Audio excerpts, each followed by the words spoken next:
Okay, aloha everybody. I want to thank you all for joining us, being a part of this webinar. I'll just give it a second so everyone can join us on our Zoom.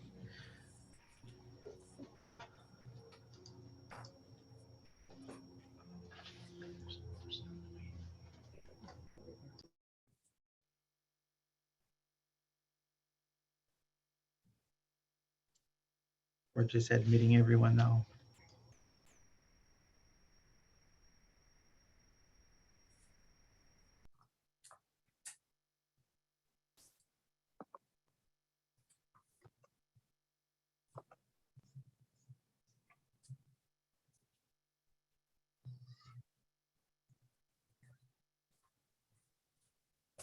Yeah, I'm sure others will make their way. Aloha everyone. Thank you so much for being a part of this discussion today.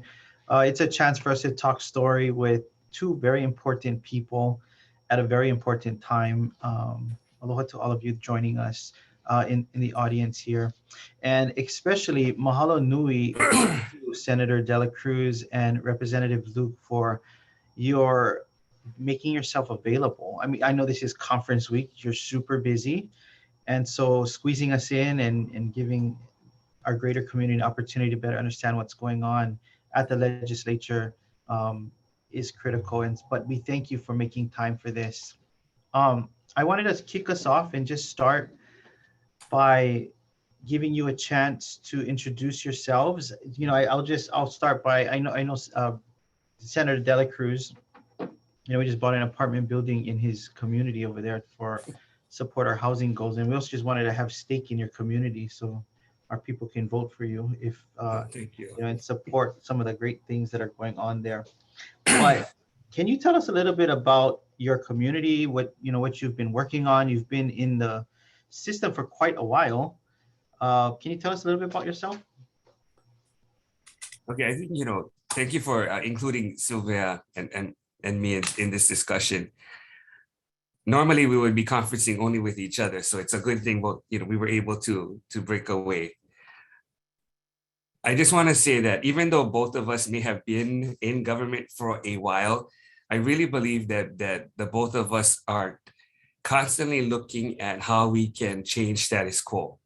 So we could, even though we are in government, we're not necessarily subscribers to status quo, and we're always looking for ways that we can improve government, make a difference, and do the things that many of the leaders before us have talked about in regards to reversing the brain drain, diversifying the economy, becoming more energy or food independent.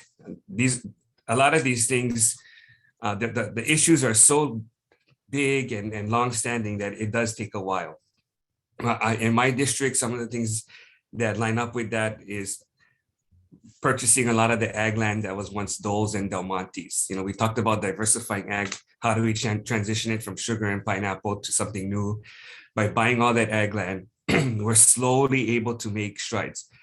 Unfortunately, it takes a little while because pineapple did not have water infrastructure. Sugar had all the water infrastructure. So in order to take pineapple land and make sure that that's going to become diversified ag, there's a lot of investment that has to go in to make sure that there's water infrastructure so that our new crops can be properly irrigated. That takes a little bit of time, but we're getting there. And as you know, I know you came by. We're doing what we can to help with the value-added component. When Sylvia and I worked on all the federal funds and the last budget to see how we can diversify some parts of our economy, we were able to put in some money into DBED. DBED is purchasing 2 hyperbaric machines, high pressurized processing machines, where will help lots of value-added vendors out there. So for ulu hummus, that has a lifespan of maybe about a week. With the HPP machine, once it's processed, it'll have about a 6-month lifespan. So now we really can start exporting our value-added products to the East and to North America, and that's really going to help us scale up. There's other things like that, but I don't want to take up more time than I need to. Yeah, no, I think because it's a talk story, a lot of people don't get a chance to hear from our legislators and some of their passion projects that are going on in community. I know you also have been very supportive of the expansion of LCC and some of the culinary work out in the community there. So thank you for the work that you're doing. Hopefully we can jump back in and talk more about some of those projects. Representative Luke has been representing a community near and dear to me. My family is from Papakolea. Um, I spent a lot of time there when I was younger. But Representative Luke, Chair, can you please share a little more about yourself and some of the things you've been working on? Thank you. Aloha Kūhiō, and it's always a pleasure to talk story with you and community members. Let me just say that, I've been finance chair for the last 10 years, last several years. Working with Donovan has been a pleasure only because he makes things easy for me. A lot of times when money chairs get together, we have to grapple a bunch of issues dealing with, ag and whether it's tourism or all kinds of issues and tax policies, and he makes it really easy for us to work together. And I think that kind of collaboration and working together really benefits the state. For me, I pretty much grew up in the area that I represent, so it's been a pleasure representing some of my old classmates, some of the teachers I knew, and it's been terrific. And I went to Kaumanu Elementary, Lincoln, Kōnanakua Middle School, and graduated from Roosevelt High School. So when I decided to run for office, I got to reconnect with some of my classmates from Roosevelt. My district has a different socioeconomic background, very ethnically diverse, and Papakolea is one of the oldest homesteads. It's a small community, but it's a really tight-knit community. And the lessons that are gained in some of these communities really help the things that we do.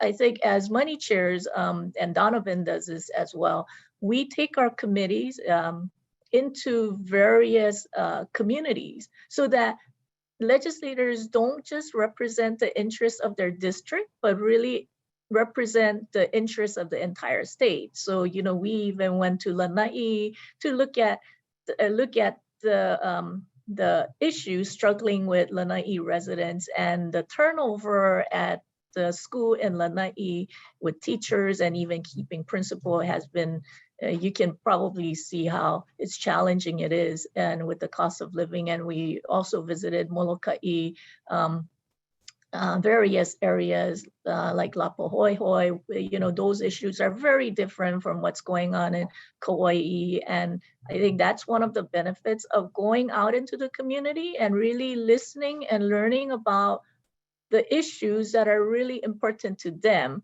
Because a lot of times we make assumptions about, hey, these are the issues that are important to the state. But when you go out into the communities and listen to what's going on and what is impacting the communities out there, it's very humbling. And we take those things back and say, hey, okay, Hilo really needs an oncology unit, or Kauai really needs help with helping ag or manage tourism, and Maui has different struggles. And it's really important for legislators to go out into different communities and learn about various issues and make that as part of our experience as we craft legislation.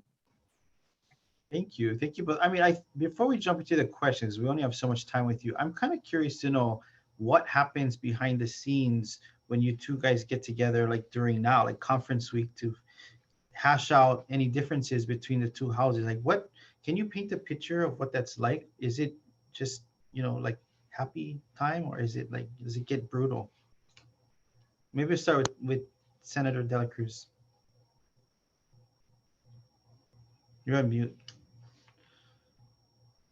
As Sylvia mentioned, we really do have a very good working relationship. So, and we both understand that there are members in both of our chambers that have various priorities. And we want to make sure that all of our committee chairs can make some progress, maybe incremental, at the very least this session, so that they can build upon it in future sessions. So when we're balancing the budget, we go literally line by line and discuss what are the merits of ensuring that that either stays in the budget, or if that budget item has to be changed or amended, or if it's something that we can just take on at a later time as we're crafting it. These last 2 years have been extremely difficult, not just because of the financial situation of the loss of revenues and then additional revenues from the from the feds, but because of the federal restrictions from taking the ARPA money. Yeah. You know, anytime, I know we're going to talk about the 600 million for DHHL. So when we add 600 million to the budget for DHHL, we also have to include monies for the Department of Education and the University of Hawaii. So the ARPA, the feds require that 23% of our budget, 23 to 24% of our budget in general funds has to be allocated to the Department of Education. And about 6.5% has to be allocated to the university. So the more money we add to other departments, then we have to make sure that monies are also appropriated to the DOE and to UH. So that becomes a little bit tricky. So it's really good to have a partner that helps you solve, we work together in solving these issues so that we can manage all of it, have a very, very complete budget, follow the federal restrictions, and make sure that all the departments are going to get what they need, and our members and the state, so that we can have a real comprehensive budget at the end. Sounds kind of brutal. I mean, what do you think, Sylvia? Yeah, some of the things, as we are going through every budget item and even bills, there are hundreds of bills that we have to vet through, and do we allocate something for this or not? And there might be priorities that I have to bring to the money chair, Donovan, and go, hey, you know what, this is a priority for the Big Island, can we do this? And then his Big Island counterparts may not agree. So, we have to come to an agreement, okay, what's more important, this issue or that issue, right?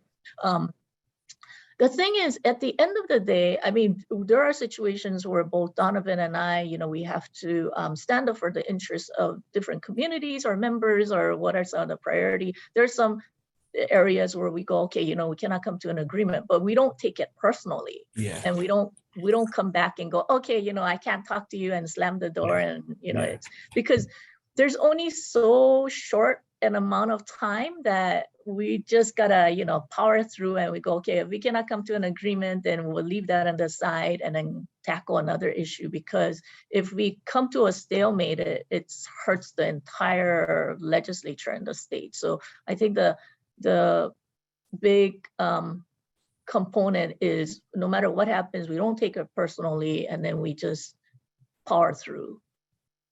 That's great. So let's jump into some of the questions or the topics.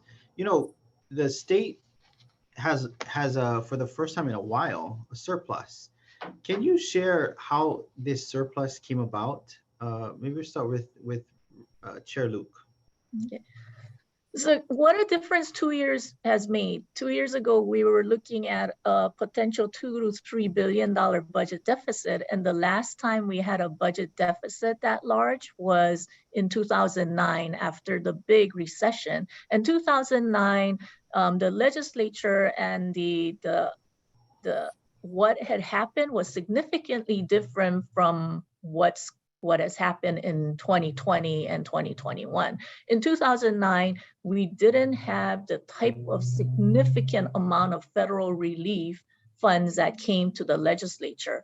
The second thing was the legislature did not have significant amount of money investments we made compared to what Donovan and I have been able to do in the last few years. As an example, we set aside about $400 million in rainy day fund, and that was huge in trying to plug that amount.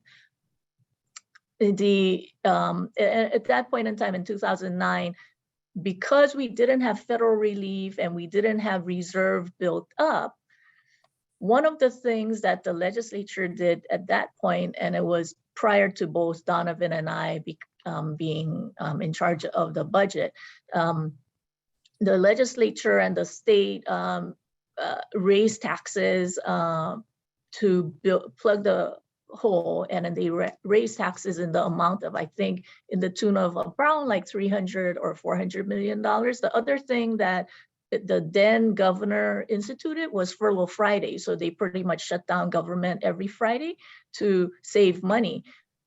But remember, you know, when we shut down government, they shut down the schools. So when you shut down the schools, what happens to everybody who had to take care of kids? You know, what happens to childcare expenses? So those two things delayed the economic recovery.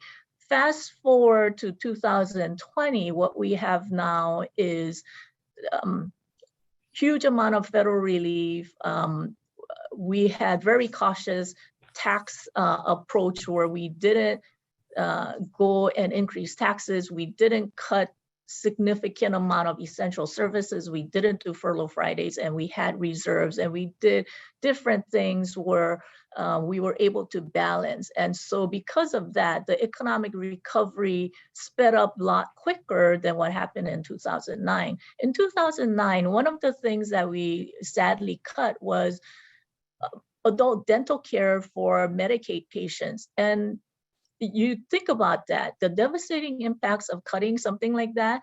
When you cut essential services, it takes a long time for the legislature to reinstate. So now this year, finally, Donovan and I are looking at reinstating adult dental for Medicaid patients. It impacts a significant number of people in our state.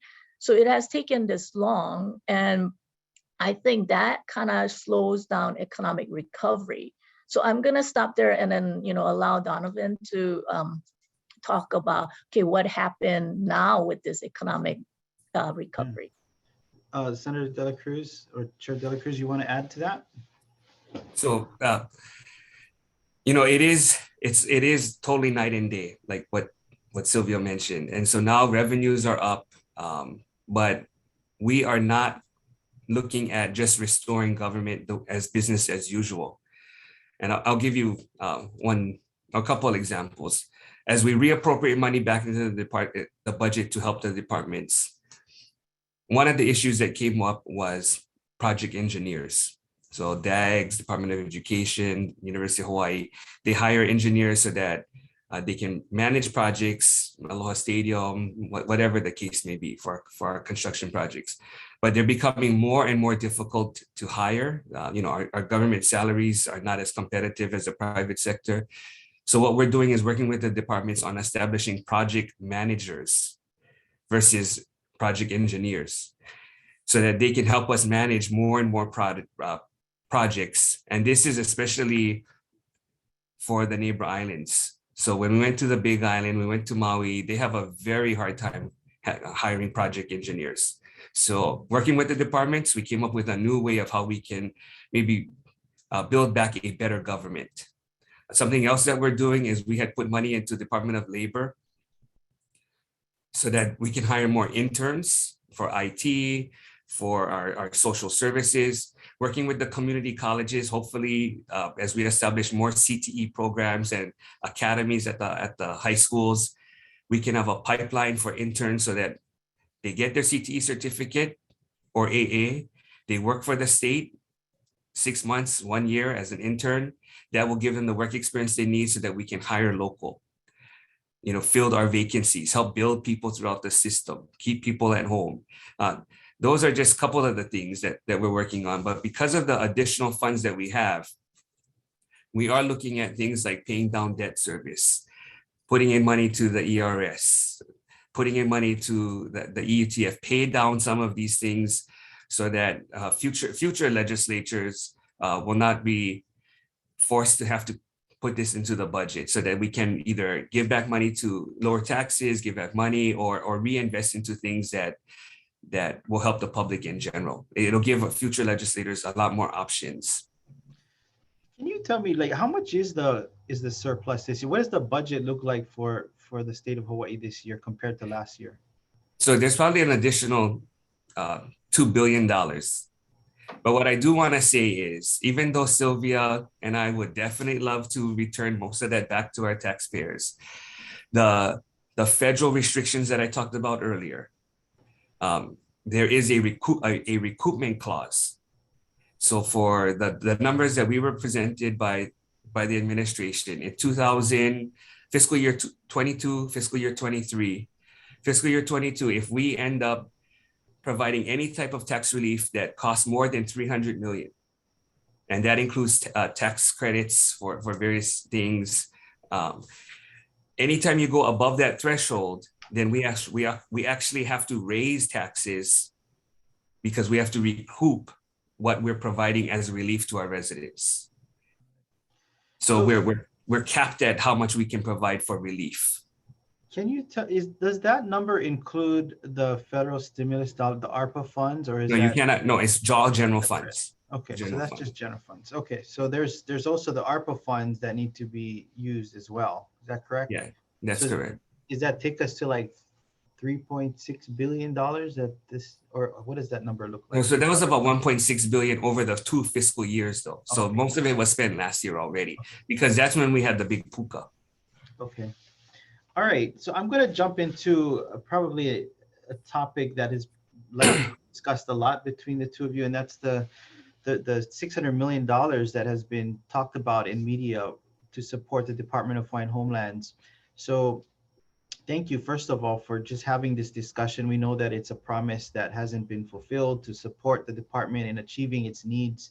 Can you share, where did that come from, Chair Luke? Can you share, where did this opportunity, of course it's because of the surplus, but how did that idea come about? I mean, thank you, but can you share a little bit about that?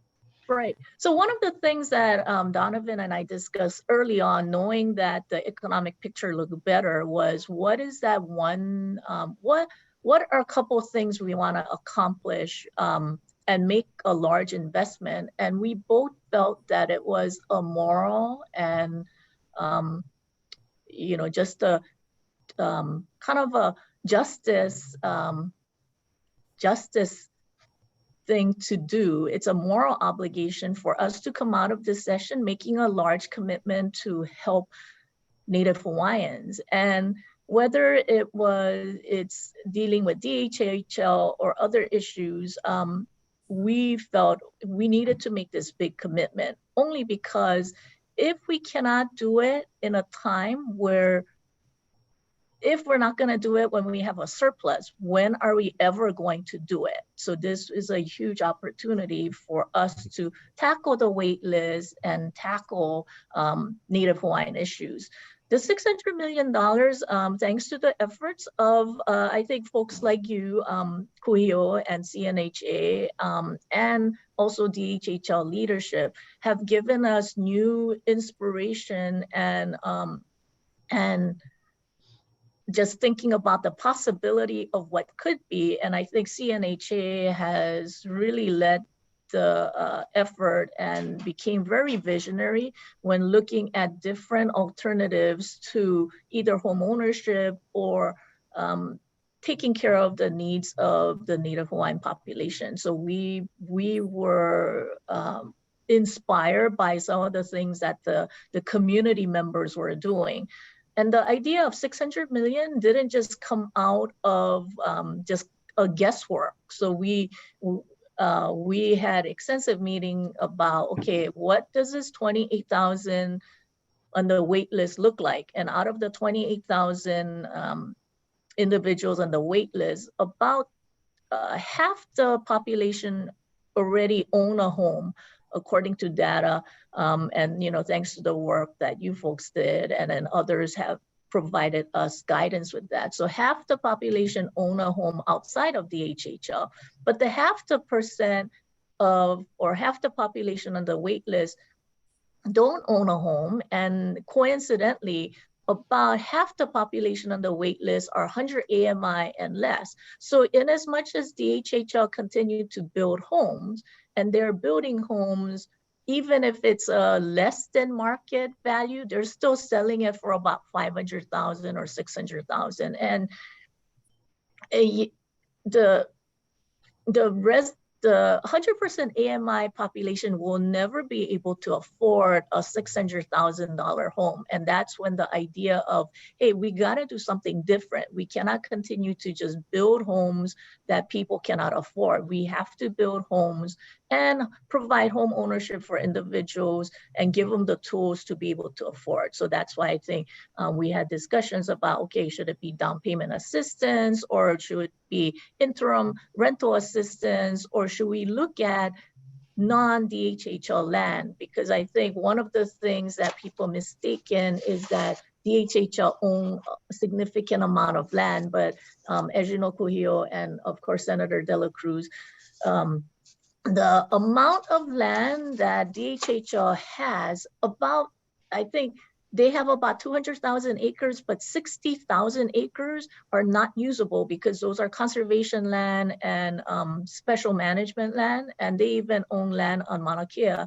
And so we are charging DHHL to manage lands that are outside their kuleana and their mission, because we're asking them to do home ownership. But how did the federal government give them land that they shouldn't be building in the first place, which is, you know, we are setting them up for failure in that regard. So when you look at developable land, we're only looking at about close to 10,000 acres out of the 200,000 acres that they own, which is not right. So we are crippling DHHL with the mission that they are supposed to provide. So I think when we delved into the data and when we looked at, okay, what are some of the impediments, we became aware that, you know, they have very little land, developable land. The population is on Oahu, but only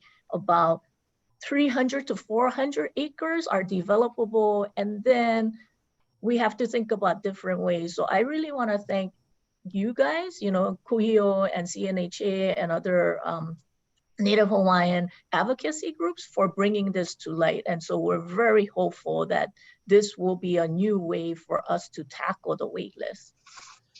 Thank you, Chair. I mean, just the fact that it was taken up this year and moved upon to get to this place is amazing. Thank you for that.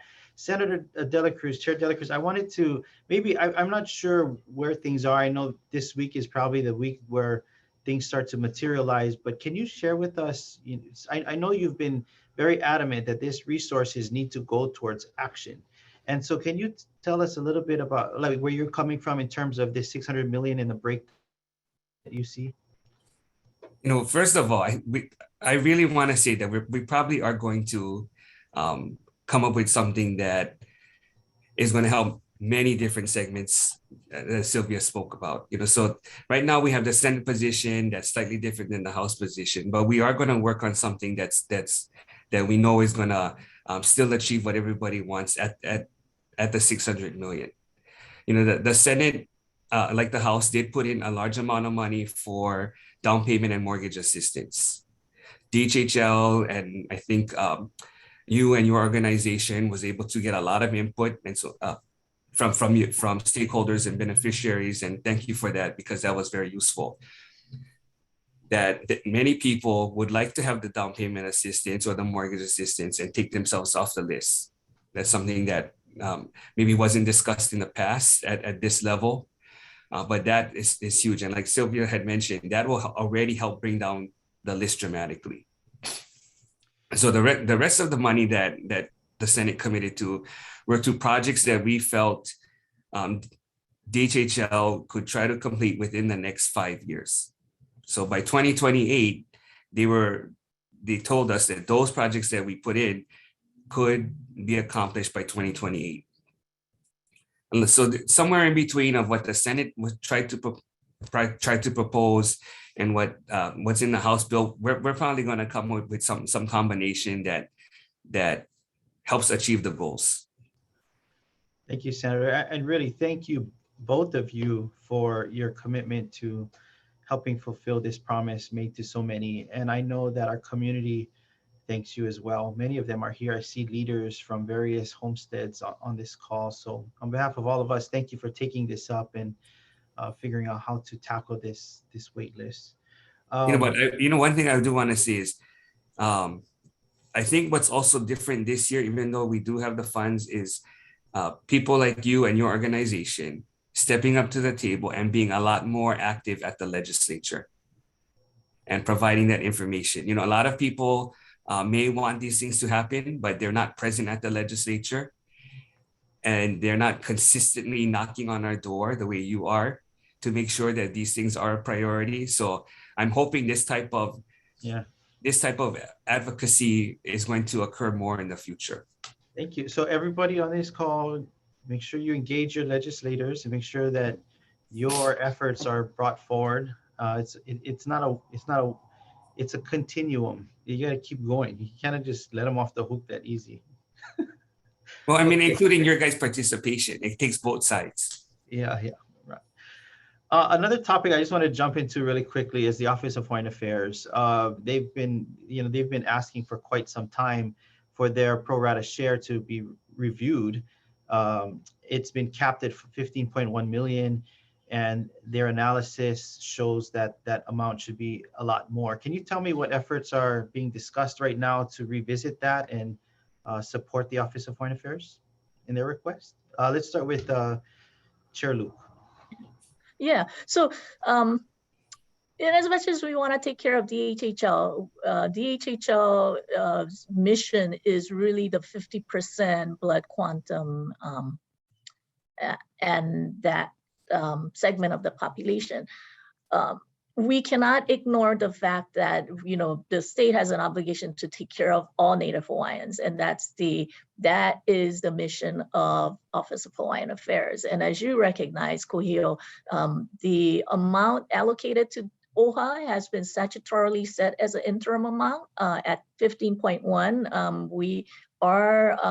We have a bill this year which increases the amount to, I believe, $21.5 million, with an opportunity for the state and OHA to continue to negotiate the allocation amount. So we're very excited about that. And, we continue to have discussion with Office of Hawaiian Affairs. I think one of the missing part and component is that we also need to have a real discussion between the administration and Office of Hawaiian Affairs about what is the amount that should be allocated to Office of Hawaiian Affairs since the last settlement, which was, close to 15, about over a decade ago. So I think that needs to happen, and we're encouraging the administration to have that discussion with Office of Hawaiian Affairs. Both Donovan and I are fully committed to working with Office of Hawaiian Affairs to make sure that they obtain a fair share of what is owed to Office of Hawaiian Affairs for them to do their work for the benefit of the beneficiaries. Okay, another amazing opportunity for Native Hawaiians. Thank you so much for that commitment. Senator Dela Cruz, I know you've been having quite a bit of conversations with the Office of Foreign Affairs. Did you want to take a minute to add to anything Sylvia mentioned? No, I mean, I would just echo exactly what she said. We've been talking to them about, the possibility of tying it into the CPI so that they're not stagnant at the 15.1. We've had very many heated discussions. I think we know we can at least come to some agreement with that particular component. But as she mentioned, future discussions are going to have to occur on the long-term settlement. Gotcha. Mahalo again. I want to jump into topics more broadly as it relates to the greater community. Education. Can we talk a little bit about education? So I see one of our CNHA members had asked a question relating to education. What commitments are being made in light of this surplus to support some of the educational goals that you see for our state? Chair Dela Cruz? As I mentioned earlier, because of the maintenance of effort and the 26%, you'll see a large bump in Department of Education's budget. What I do want to say is that on many of the funds that we are committing to them above and beyond their base, you'll probably see a lot of one-time non-recurring funds. And that's to help with some backlog, some maintenance, buying equipment that they may need, paying for subscriptions, paying down loans, especially you see solar at a lot of different schools. They have to pay down the loan after 7 years. There's no penalty. So we're trying to work with them on paying some of those things down, because we want to make sure that the facilities of our students are going to improve. We want first class facilities. So that's going to take one step at a time. So those are some of the things that we're working on. In addition to that, we did fund things like the centralized kitchen so that we can really help focus farm to school. We're working with the superintendent. Sylvia and I did meet with the superintendent and all the principals. We were on a Zoom call, and we made a commitment to support the interim superintendent's effort with more academies and whatever that may take for investment, because we really want to show, and I know CNHA has very similar programs of pipelines, pathways to real jobs, may it be CTE certificate. You can go this an AA at Leeward and graduate with your high school diploma. That's going to take a paradigm shift for many schools, but we're committed to growing that. We do have some monies in the budget for that, and we want to make sure that succeeds. Thank you. Chair Luke, anything on that as well? And maybe early education, if you want to tackle that one? Yeah, I was just going to mention that in 2020, one of the bills, in spite of COVID, one of the bills that we passed was that in 10 years, by 2030, the state is making a commitment that any 3 and 4-year-olds that do not currently have access to early education have access to early education. So it's a commitment that all 3 and 4-year-olds would have access to preschool or childcare or some type of early learning education.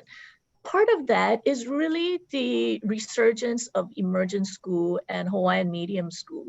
The Supreme Court came down with a ruling that it is a constitutional obligation for the state to provide immersion schools if the parents and the family want it.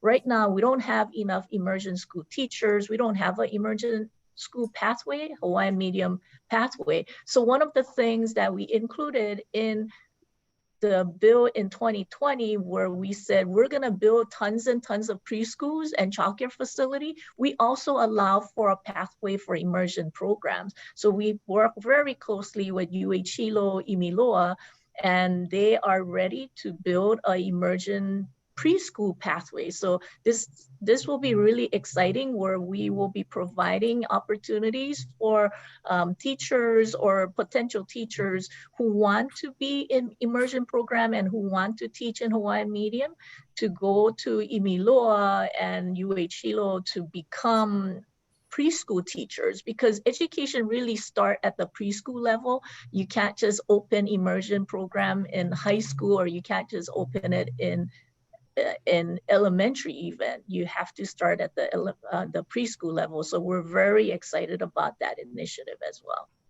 Thank you. That's very exciting. I wanted to talk about small businesses. Part of CNHA is we support our businesses in various ways, and they've gone through a really hard last 2 years.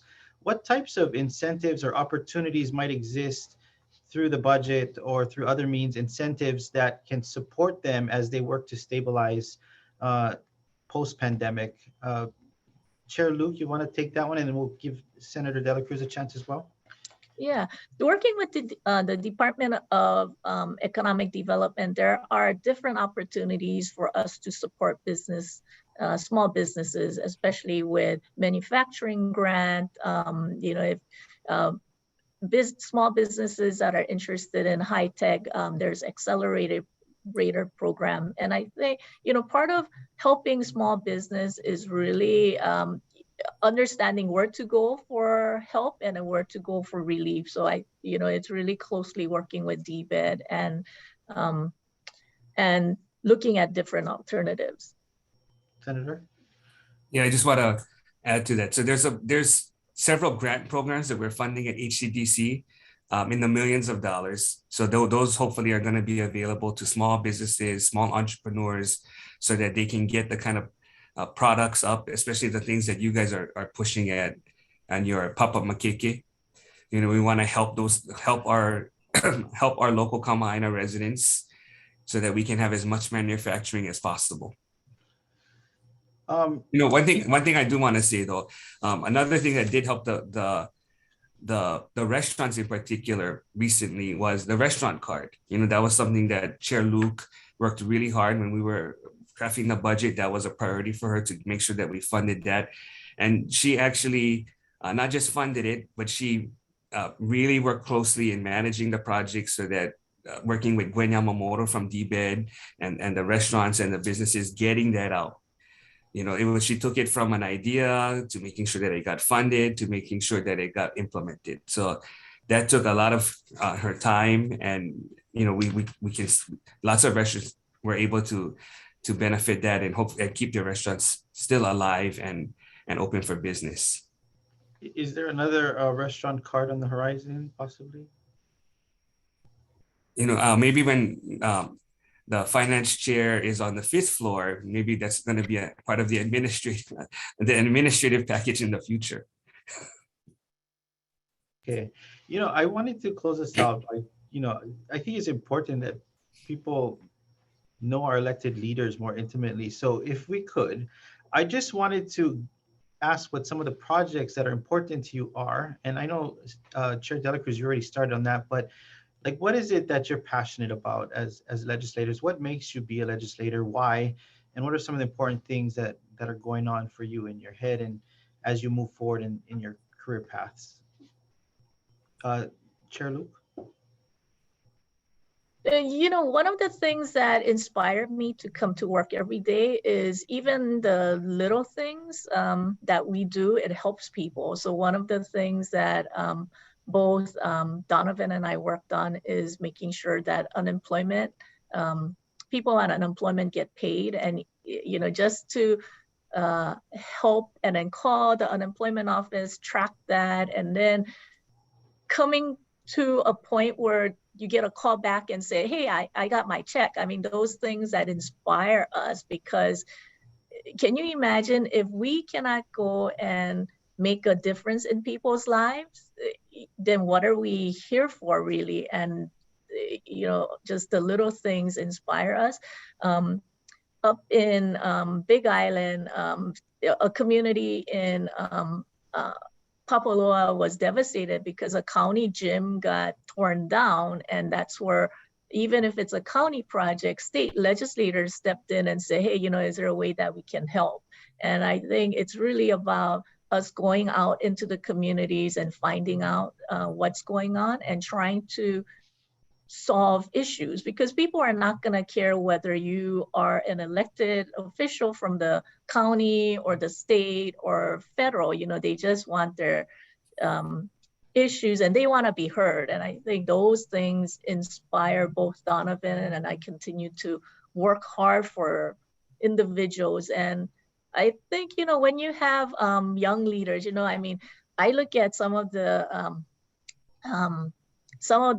young professional leaders coming up now, and some of them are women, and that inspires me, and they're younger than me. I'm at a point where, I'm in my mid 50s, and, these young professionals are 40s and they're leading banks and organization, and that inspires me. And the fact that Kūhiō, you are leading this organization, that inspires me too. And the fact that, you have people in their 20s and 30s excited about the future. So I gain inspiration, and I gain that, the desire to do better by just looking at people around me. And, so I thank you for the work that you and your team do. You have a great group of, young folks who want to light the state in a different way that we're going to get results. So, I thank you guys for all that you folks do. Thank you. Thank you so much. Chair Dela Cruz, some projects that you're working on that are important? Well, I think one of the things I talked about earlier was making sure that we can transform old pineapple land that wasn't used in Central Oahu, and making sure that that's going to grow food for us to eat and food for hopefully some value-added products so that we can export to to all around the world. I really believe that Hawaii can be globally competitive, but stick to our local values. And that's something I really believe that Chair Luke and I, this is our kuleana. I mean, this is what we have an obligation to and hope to want to make Hawaii better than how it is now for future generations, and really be relevant, not just in the Pacific Rim, but globally. So things like CTE pathways, things like making sure that we can get the Aloha Stadium project up, things like making sure that we can get dealing with issues like Red Hill or whatever the case may be, so that we can, as she mentioned, improve people's lives, improve our communities, and make sure that it's a place where local residents want to live, stay, and work, and not have to really be forced to move away. That's part of the reason why I felt I ran for office in the first place. A lot of my classmates, when they left Wahiawa after graduating Lelahua, they moved somewhere else. And so I wanted to make sure that I would stay, so that we could improve Wahiawa and our community, so that our kids who are there can live there for their lives. So some of the things we're working on, in addition to ag and ag tech, is making sure there's a cyber program so that we can connect to NSA. NSA is right in Wahiawa Whitmore's backyard. They're hiring. They want to make sure that they can hire local residents in cyber. So we have to make sure that our high schools are equipped to do that with our community colleges and UH West Oahu. So create the pipelines to really live, work, learn, work, play, all in our community. And that's just one example. When Sylvia and I go throughout the state, we see it all over. When maybe parking sands, what kind of jobs that they're looking for on Kauai, are our schools equipped and the Kauai Community College equipped to do the training, to make sure that the Kauai residents and students have the skills so they can get access to those high-paying jobs. We have it all around us, but we just need strong leadership. We have to coordinate it. We have to work together. And it does provide hope, because you see the potential. Thank you. Thank you both for being a part of this discussion. I know it's only a glimpse for those of you watching and tuning in as to what is going on at the legislature. There's so many important discussions happening, and this is just a small opportunity for us to hear from two of the most important people right now as they enter conference. I'll have my staff compile some of the comments and questions that came in, just so that I can get to them. But thank you both for your commitment to helping elevate our community, especially the Native Hawaiian community this session. I think I speak on behalf of many Native Hawaiians who just want to extend our aloha and mahalo for you. And perhaps we can look at additional opportunities where we could shine light in on what's going on at the legislature. But on behalf of our organization and the communities out there, we thank you for your time and service to helping uplift Hawaii. Thank you for including us. Yeah. Mahalo. Mahalo.